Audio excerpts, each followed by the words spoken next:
font l'actu et ils sont sur un GFM. 7h45, l'invité du jour. Il est 7h45 tout pile, vous pouvez régler votre montre. Amateur de guitare, restez bien avec nous, ou pas d'ailleurs. Si vous n'êtes pas forcément amateur de guitare, vous allez peut-être le devenir dans les 10 minutes qui viennent parce qu'on a un vrai passionné en studio avec nous. Didier Besse, bonjour. Bonjour. Merci d'être avec nous ce matin, fondateur de l'école Guitartitude, musicien également chez Blondin et la bande des Terriens, Maraudeurs également. On présente plus évidemment Didier Besse, bien connu localement, vous l'avez forcément vu sur scène avec ses acolytes ces derniers temps, mais si vous êtes là Didier ce matin, c'est pour nous parler de cet atelier conférence qui sera proposé ce samedi au MUPOP, atelier conférence basé sur le son du guitariste. Expliquez-nous comment vous l'avez monté, comment vous l'avez mis en place cet atelier. En fait, des ateliers, j'en organise beaucoup avec mon école. Ça peut être de la lutherie, ça peut être beaucoup de questions au niveau du son chez les guitaristes, c'est vraiment quelque chose de récurrent.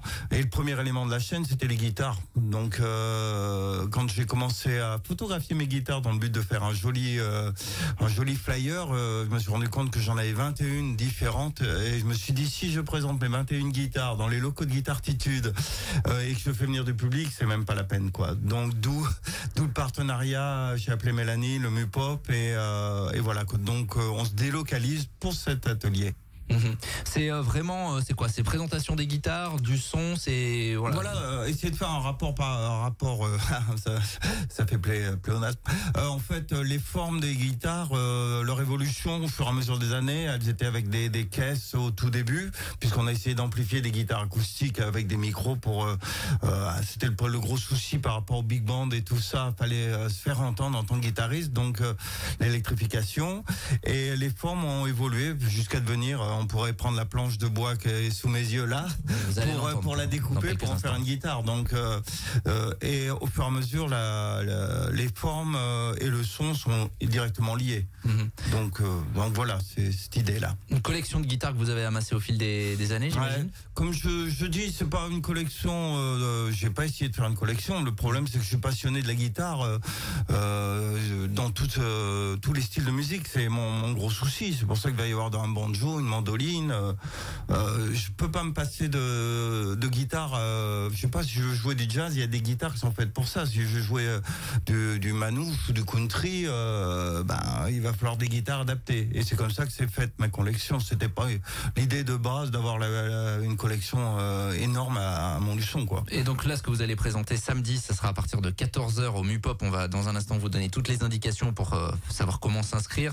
C'est vraiment les passer en revue une par une, peut-être par époque, j'imagine, parce que vous en avez différentes époques. Je vais passer en revue les guitares d'abord acoustiques, et puis après, une fois qu'elles sont devenues, qu'on y a posé des micros, on va parler de tout ça jusqu'à début des années 70. Avec toutes les références, Gibson, Fender, toutes les références en marque et en style.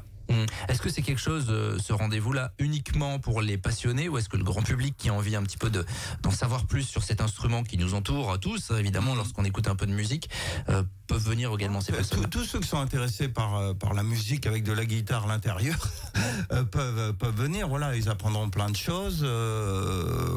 Ils écouteront aussi. Si je le fais au MUPOP aussi, c'est pour un musicien comme moi, amoureux des guitares. Au MUPOP, on voit toutes ces belles pièces là à l'intérieur. C'est magnifique. Franchement, il y a des belles objets. Mais moi, je voudrais rentrer dans les vitrines, les essayer, les entendre. C'est pas possible, ça, peut-être. Ouais, voilà. Donc je me suis dit, comme j'ai des guitares représentatives de celles qui sont dans les vitrines, on va les faire écouter aux gens. Donc c'était ça aussi l'idée. Le fait de le faire au MUPOP aussi, je trouve que c'est plutôt pas mal, quoi. Ouais, ce sera pas uniquement théorique, vous allez faire un peu de pratique. Ah oui, moi je veux jouer, je suis un musicien, je veux jouer, c'est pour ça que même ici j'amène une guitare. Oui, c'est vrai, pour ceux qui nous suivent notamment en vidéo, vous allez pouvoir voir ça, et puis vous allez écouter pour les autres dans un instant, puisque Didier Besse est venu avec l'une de ses guitares. Les inscriptions, donc comment ça se passe? Il faut s'inscrire au préalable obligatoirement? Voilà, on a un site Guitartitude où il y a un lien qui vous amènera à une billetterie billetterie en ligne. Vous pouvez passer à l'école et on va faire une billetterie le jour J. On va se débrouiller pour qu'on puisse prendre les billets le jour J, quoi. 14h au Mupop, il faut venir quelques minutes avant. On vous donne un numéro de téléphone également si vous souhaitez vous renseigner, 06 76 54 64 11. Dire également que c'est au tarif de 10 €. Ça va durer, alors vous tablez sur 2 heures, mais on sent que vous êtes passionné, donc ça peut déborder un peu. C'est le problème pour Amaré. C'est pas vraiment un problème, c'est plutôt positif. Mais... normalement c'est prévu pour 2 heures. Ouais, c'est prévu pour 2 heures. La passion de la guitare d'ailleurs, vous, elle vous a pris comment? C'est venu comment ça? Mon père en jouait, pas terriblement bien, mais il en jouait.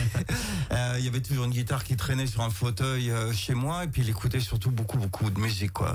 Il avait une collection de disques des années 70 exceptionnelle, et voilà, ça passait de la musique tout le temps, à longueur de temps. Et dès que j'ai pu agripper les premières cordes de la guitare, j'ai des photos, je suis nouveau-né, il paraît que j'agrippais déjà les cordes. Et le son m'a toujours plu, et puis ça n'a pas changé. Ça n'a pas changé. Le son, évidemment, ça c'est quelque chose d'important et sur lequel vous allez travailler lors de cet atelier conférence.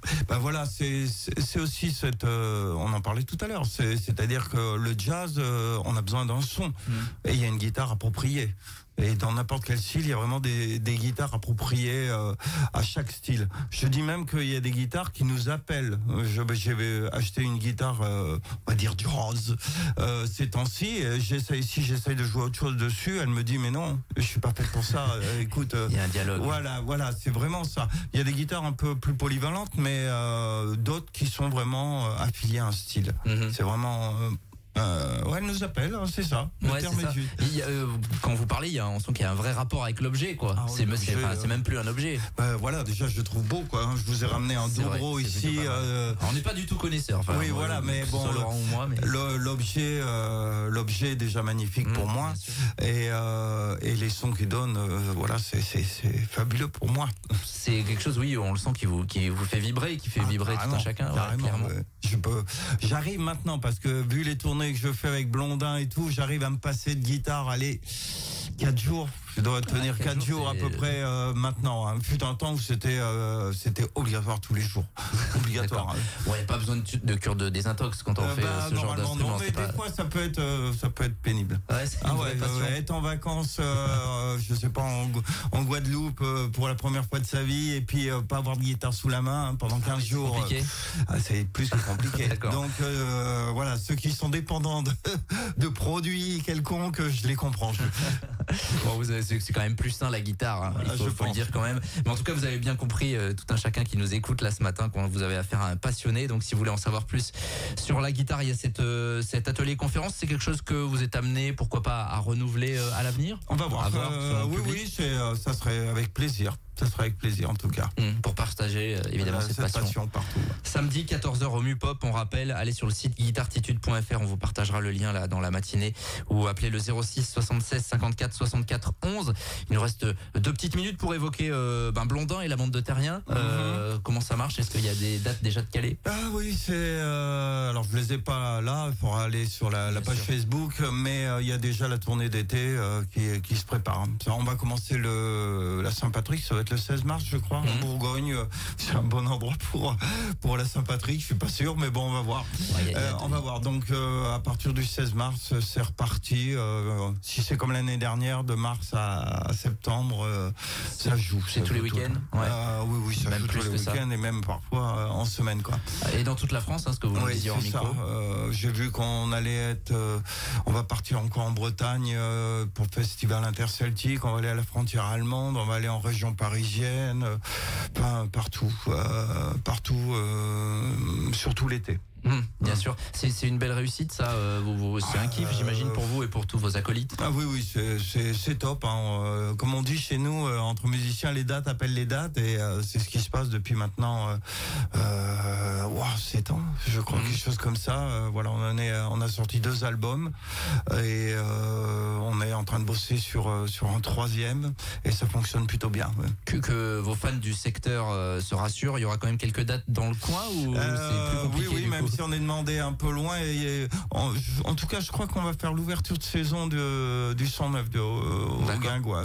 En septembre, il y aura au moins cette date-là qui sera dans le coin. Les autres, c'est vrai qu'elles sont un peu partout. Ouais. Des Montluçonniers qui s'expatrient un petit peu partout dans toute la France. Il y a Blondin et puis il y a Guitartitude. Ça tourne également l'école. Ah, ça tourne. On est 5 profs à l'heure actuelle. J'ai formé deux gaillards pour m'aider, puisque moi je prends plus personne à l'heure actuelle. Je reste avec je vais pas dire mes vieux parce qu'ils vont me faire la gueule. Voilà, avec mes anciens et il y a Fred Bonnet, Romain Lopez qui me supplante et puis qui récupère les nouveaux. Et voilà, et puis il y a mon frère qui fait des cours de batterie et le bassiste de Blondin, Jean Berdu, qui donne des cours de basse. Bon, c'est bien, si ça marche, c'est que ça veut dire que la relève va être assurée dans les années qui viennent. J'espère bien, parce que moi je veux se revoir à la retraite, moi. Bon, on va terminer avec un peu de musique, un peu de Doro, un peu de guitare. Allez, on est parti. Didier Bess en direct.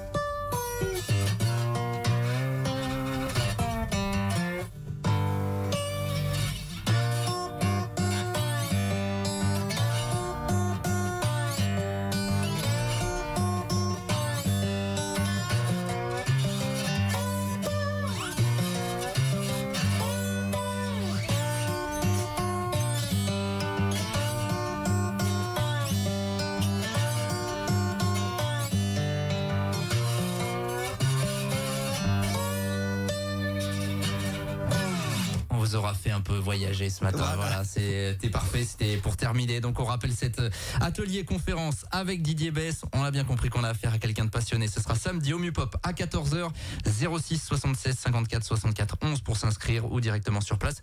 Merci Didier, à bientôt. Bon courage pour toute la saison avec Blondin notamment. Et on vous retrouve samedi au Mupop, 7h57. On est en direct et on revient dans un instant.